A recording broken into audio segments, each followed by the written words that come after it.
नमस्कार अमरावती।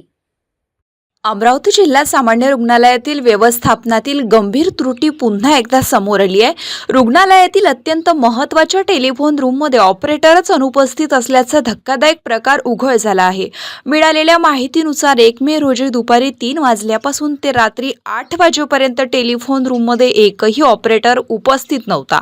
यामुळे आपत्कालीन वैद्यकीय सेवांवर थेट परिणाम झाल्याची भीती व्यक्त केली जात आहे। जिल्हा सामान्य रुग्णालयात दररोज शेकडो रुग्ण उपचारासाठी येत असतात। गंभीर रुग्णांच्या बाबतीत आयसीयू किंवा अतिदक्षता विभागातून डॉक्टरांना तातडीने संपर्क साधणे अत्यंत आवश्यक असते। अशा वेळी टेलिफोन ऑपरेटर ही महत्त्वाची कडी ठरते।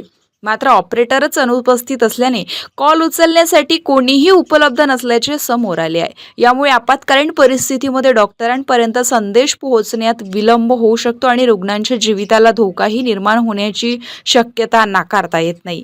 या संपूर्ण घटनेचा व्हिडिओही समोर आला असून टेलिफोन रूम पूर्णपणे रिकामी असल्याचं स्पष्ट दिसते आहे।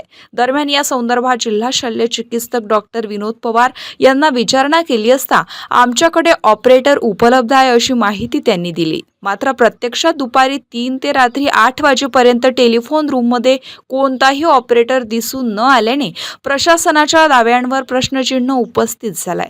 जिल्हा सामान्य रुग्णालयाचा कारभार नेमका राम भरोसे आहे का, असा प्रश्न आता उपस्थित केला जातोय।